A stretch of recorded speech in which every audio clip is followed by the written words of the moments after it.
Bonjour, voici un cours d'Olivier Soret sur les lois de la tension, où on va voir en particulier la loi d'Émaille et les autres lois.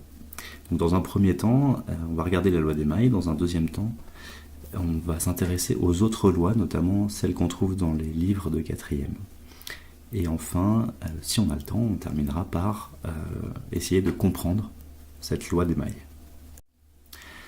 Alors la loi d'Émaille ou des boucles.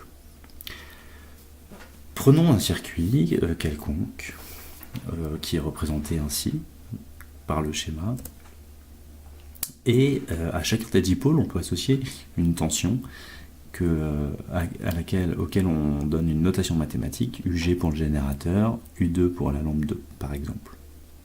Et on se demande en fait s'il existe un lien entre toutes ces tensions, un lien mathématique. Eh bien oui, il existe un lien, et ce lien est donné par la loi d'Émaille. Si on lit en français l'énoncé de cette loi d'Émaille, dans une maille ou boucle de courant, puisqu'en fait maille ou boucle de courant c'est la même chose, la tension aux bornes du générateur est égale à la somme des tensions aux bornes des autres éléments de la boucle. Pour cela, pour essayer de traduire ça mathématiquement, on va alors dessiner, représenter les mailles, les boucles de courant. Dans ce circuit-là, on a deux boucles de courant, la boucle rouge et la boucle verte. Alors en langage mathématique, si on applique la loi d'Émaille énoncée ci-dessus dans la boucle rouge, cela donne UG est égal à U1 plus U2. De même, on écrit qu'on applique la loi d'Émaille dans la boucle verte, ce qui donne UG égale U2 plus UK plus U3. Donc voilà la loi qu'on va retenir et la façon de l'appliquer sur sa copie. Mais si on regarde dans les manuels de quatrième, alors on trouve d'autres lois. On trouve par exemple la loi d'additivité des tensions. De quoi s'agit-il? L'énoncé de cette loi nous dit que dans un circuit où les dipôles sont montés en série, la tension aux bornes du générateur est égale à la somme des tensions aux bornes des autres éléments du circuit. Notons déjà que cette loi n'est valable que dans un cas particulier, celui des circuits où les dipôles sont montés en série. Prenons donc un exemple de circuit où les dipôles sont montés en série. En schéma, cela donne par exemple ce schéma-là. Donc on a en série un générateur, deux lampes, une résistance et un interrupteur. Et on se pose la question, est-ce qu'il y a un lien entre toutes ces tensions? Bah oui. Si on lit l'énoncé en français, la traduction mathématique nous donne UG est égal à UL1 plus UI plus UR plus UL2. Y a-t-il un rapport avec la loi d'Émaille dans ce cas-là? Bah, posons-nous la question. Pour cela, on va dessiner la boucle de courant. Et puis on va écrire sur sa copie, j'applique la loi d'Émaille dans la boucle bleue. Eh bien on remarque que la relation mathématique obtenue, UG est égal à UL1 plus UI plus UR plus UL2, est exactement la même. La loi d'additivité des tensions, dans un circuit en série, n'est rien d'autre que la loi d'Émaille dans un circuit électrique où il n'y a qu'une maille.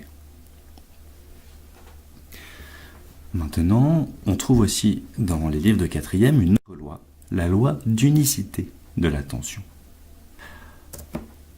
En français, qu'est-ce qu'elle dit cette loi? Elle dit, dans un circuit où les dipôles sont montés en dérivation, la tension aux bornes de chaque dipôle a la même valeur.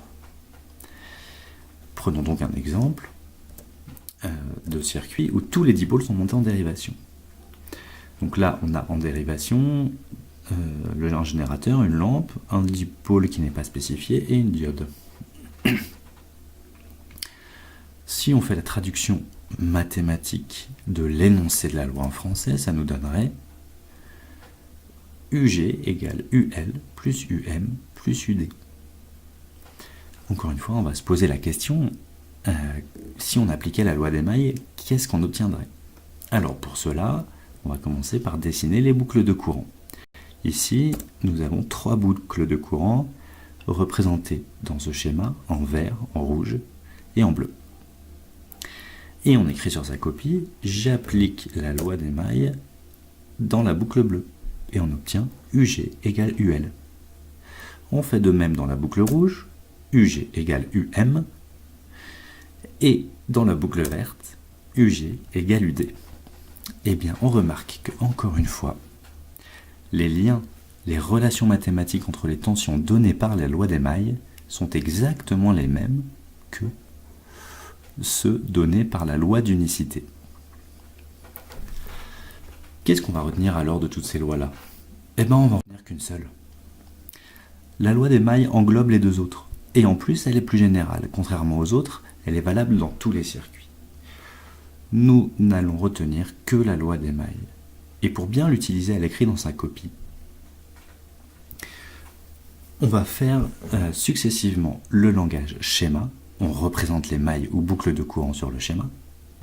En langage français, on écrit « J'applique la loi d'émail dans la boucle rouge, vert, bleu, jaune selon comment on l'a représentée dans le schéma. » Et en langage mathématique, on écrit la relation mathématique en commençant par UG égale, etc., etc. À vos exercices, à bientôt.